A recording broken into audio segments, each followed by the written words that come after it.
प्रिय भक्तजनों, आप सबका एक बार फिर से स्वागत है श्री दुर्गा सप्तशती के 13वें अध्याय में, जिसका विषय है सूरत और वैश्य को देवी का वरदान। तो शुरू करते हैं श्री दुर्गा सप्तशती 13वां अध्याय। प्रिय भक्तजनों, मेधा ऋषि सूरत राजा से बोले, राजन, इस प्रकार मैंने तुमसे देवी के अनुपम महात्म्य का वर्णन किया, जो इस जगत को धारण करती हैं। उन देवी का ऐसा ही प्रभाव है। वे ही विद्या ज्ञान उत्पन्न करती हैं। भगवान विष्णु की माया स्वरूपा उन भगवती के द्वारा ही तुम यह वैश्य तथा अन्याय विवेकी जन मोहित होते हैं, मोहित हुए हैं तथा भविष्य में भी मोहित होंगे।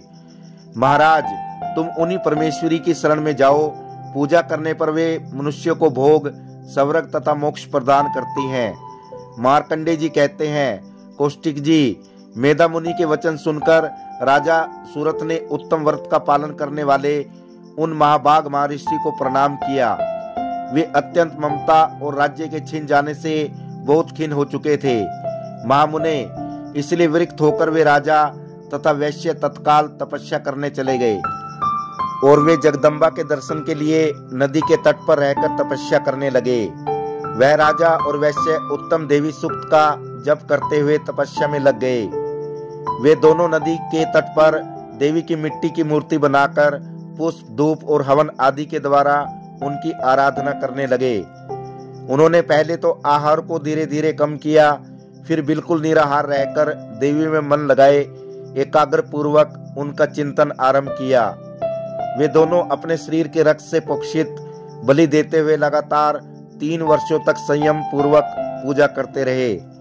इस पर प्रसन्न होकर जगत को धारण करने वाली चंडिका देवी ने साक्षात दर्शन देकर कहा। देवी बोली, हे राजन तथा अपने कुल को आनंदित करने वाले वैश्य, तुम लोग जिस वस्तु की कामना रखते हो वह मुझसे मांगो, मैं संतुष्ट हूँ, अतः तुम्हें वह सब कुछ दूंगी। मार्कंडेय जी कहते हैं, तब राजा ने दूसरे जन्म में नष्ट न होने वाला राज्य मांगा तथा इस जन्म में भी शत्रुओं की सेना को बलपूर्वक नष्ट करके पुनः अपना राज्य प्राप्त कर लेने का वरदान मांगा।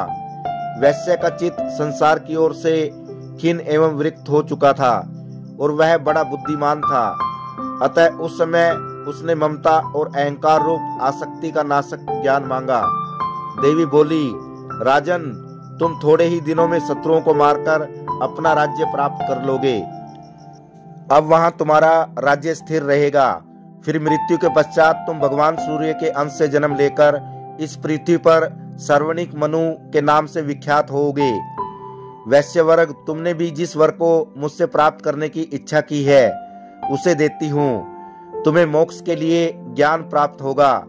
मार्कंडेय जी कहते हैं, इस प्रकार उन दोनों को मनवांछित वरदान देकर तथा उनके द्वारा भक्ति पूर्वक अपनी स्तुति सुनकर देवी अंबिका तत्काल अंतर्ध्यान हो गई।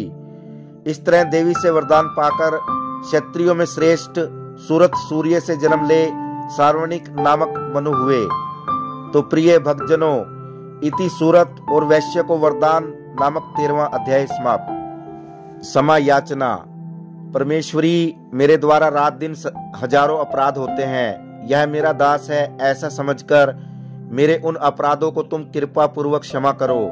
परमेश्वरी, मैं आह्वान नहीं जानता, विसर्जन करना नहीं जानता तथा पूजा करने का ढंग भी नहीं जानता। क्षमा करो देवी।